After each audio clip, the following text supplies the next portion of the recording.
London in the 1800s was the capital of the world. It was a sprawling, chaotic, and magnificent engine of empire, growing faster than any city in human history. At the start of the century, around 1 million people lived here. By the time Queen Victoria died in 1901, that number had exploded to over 6 million. It was a place of immense wealth and desperate poverty, of grand engineering and choking smog. In this video, I use modern AI tools to bring historic paintings, engravings, and prints to life, allowing us to shift perspective, change camera angles, and move through the same scenes in ways their original artists never could. We can finally see the Victorian metropolis not as a static image, but as a living, breathing world. First, I want to talk about the lifeblood of the city, the Pool of London and the River Thames. This view shows the River Thames looking east towards the Pool of London, the stretch of water that made the British Empire possible. By the early 1800s, this was the busiest port on Earth.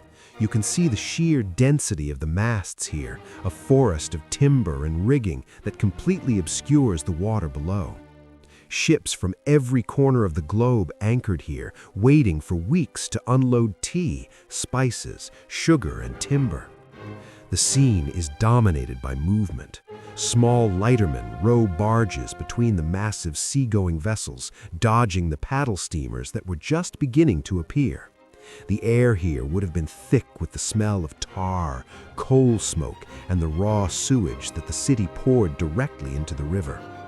On the wharves, thousands of dockers worked day and night, carrying crates on their backs in dangerous, slippery conditions.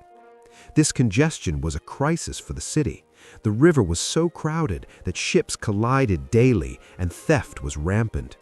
River pirates would cut the cables of anchored ships at night to loot their cargo. This chaos eventually forced the city to dig the massive enclosed docks we see further east today.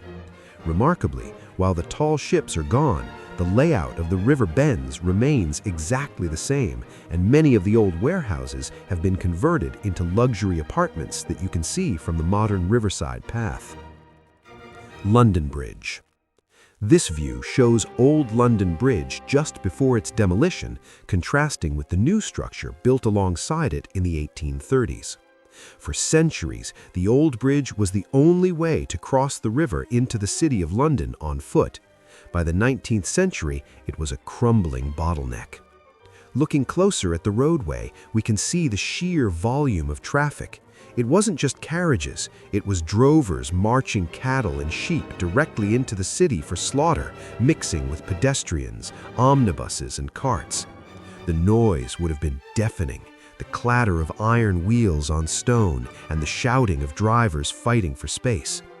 This bridge was a vital artery, but it was also dangerous. The arches of the old bridge were so narrow that the tide roared through them like a waterfall, a phenomenon Londoners called shooting the bridge. Many small boats capsized here, and drowning was a common tragedy. The bridge you see being built here opened in 1831 and stood for a century before being sold and moved to Arizona in the 1960s. Today, a modern concrete bridge spans this exact spot, carrying thousands of commuters into the financial district every morning, tracing the same path Londoners have taken for 2,000 years. St. Paul's Cathedral and the skyline. This view shows the iconic dome of St. Paul's Cathedral rising above the rooftops. In the 1800s, this wasn't just a church, it was the undisputed giant of the skyline. Before skyscrapers, St. Paul's was the highest point in London, visible for miles around. However, notice the atmosphere surrounding it. The stone is darkened, stained black by soot. This was the era of the pea-soupers, thick yellow fogs caused by millions of coal fires burning in domestic hearths and industrial furnaces. In this reconstruction, we can see the smoke drifting across the foreground, softening the sharp lines of the architecture. Daily life below the cathedral was bustling with the book trade and clergy, but the air quality was a silent killer. The fog could be so thick that traffic would stop entirely, and pedestrians would lose their way in streets they had known all their lives. Despite the pollution, the cathedral survived the Blitz and the Industrial Age. Today, it remains the spiritual heart of the city, and protected sightlines ensure that developers cannot block the view of the dome from certain parts of London. The Strand and Fleet Street. This view shows the chaos of the Strand, one of the most fashionable and busy streets connecting the City of London with the royal centre of Westminster. By the mid-19th century, this was the commercial hub of the empire. Look at the street level. It is jammed with horse-drawn omnibuses, the Victorian equivalent of the red double-decker bus. These vehicles were brightly painted and covered in advertisements for soap, theater shows, and newspapers. The pavement is crowded with clerks in top hats and women in wide hoop skirts navigating the mud. The friction here was physical. Crossing the road was a life-threatening endeavor. Horse manure coated the streets, and crossing sweepers, often young boys, would sweep a clean path for a penny so that the wealthy wouldn't dirty their clothes. The sheer number of horses meant the city smelled constantly of stables. Today, the Strand is still a major thoroughfare. While the horses are gone, replaced by black cabs and buses, the shape of the street and many of the grand commercial buildings and churches visible in the background still stand, housing banks and restaurants. The Rookeries of St. Giles. This view takes us away from the grand boulevards and into the Rookeries, the notorious slums of Victorian London. This specific scene shows the area known as St. Giles, located famously close to the wealthy West End. The perspective here is claustrophobic. The buildings lean in toward each other, blocking out the sky. Laundry hangs across the narrow alleys like bunting. These districts were incredibly densely populated, with entire families often living in a single room without running water or sanitation. There was immense tension here. These areas were practically no-go zones for the police. Crime was rampant, but so was community. Costermongers sold cheap food from barrows, and neighbors relied on each other for survival.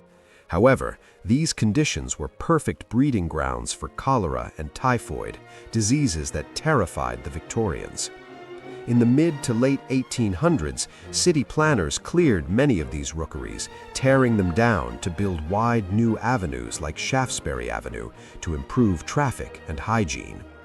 Today, St. Giles is a trendy district filled with offices and cafes, but if you look closely at the map, you can still find a few narrow alleys that hint at this darker past. The Houses of Parliament. This view shows the Palace of Westminster rising from the ashes. In 1834, the old medieval Parliament burned down in a spectacular fire.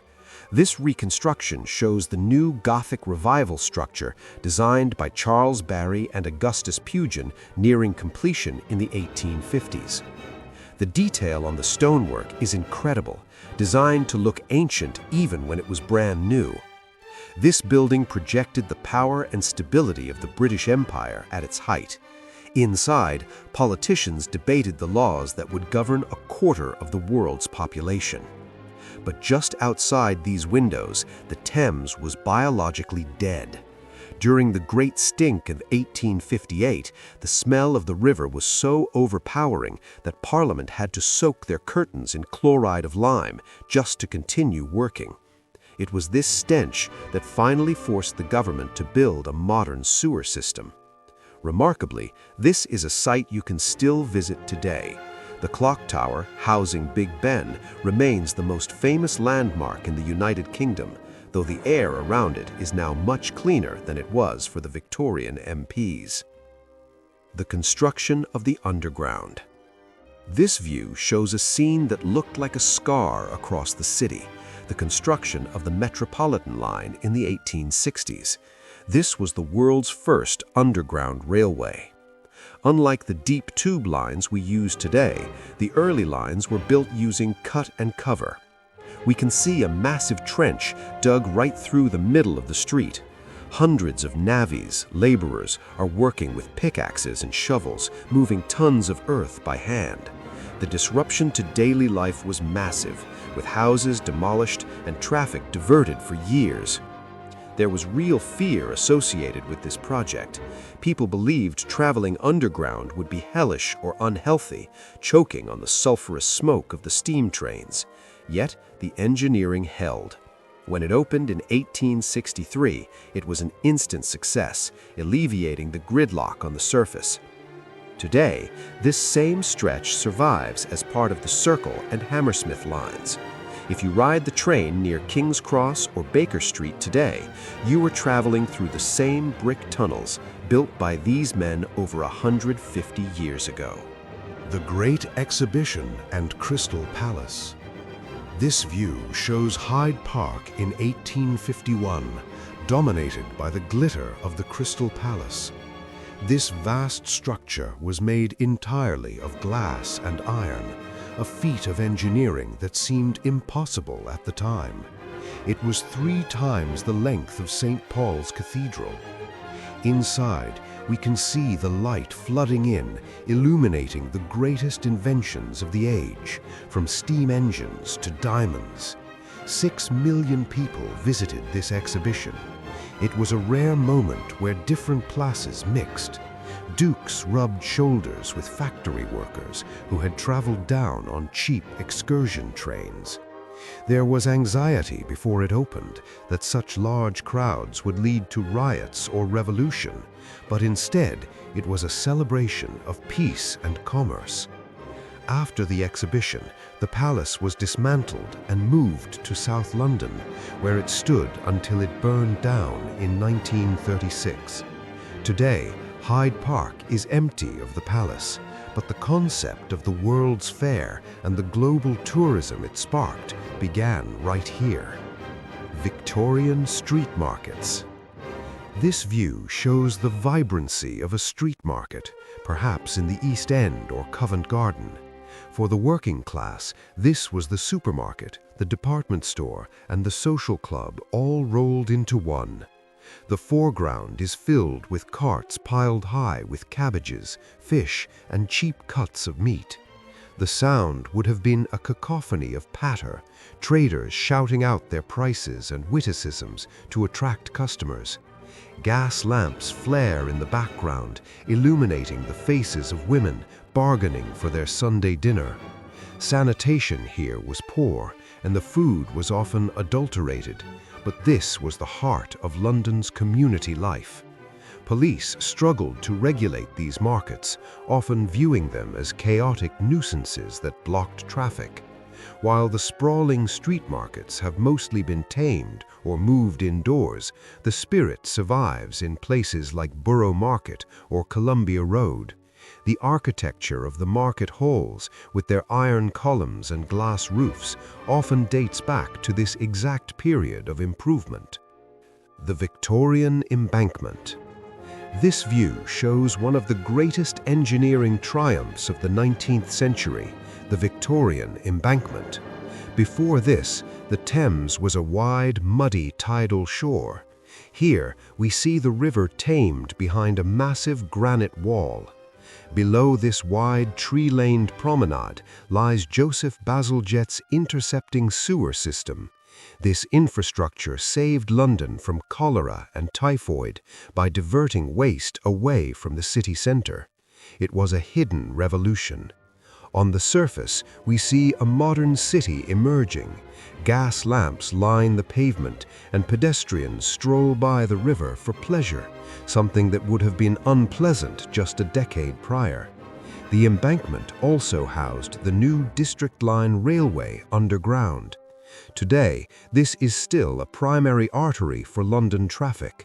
The granite walls still hold back the tide, and the sewers Bazalgette built are still in use, handling the waste of a population far larger than he ever imagined.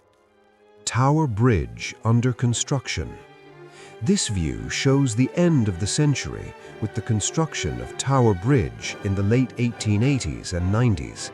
We are used to seeing it as a stone castle on the water, but this reconstruction reveals its true nature, a steel skeleton clad in masonry.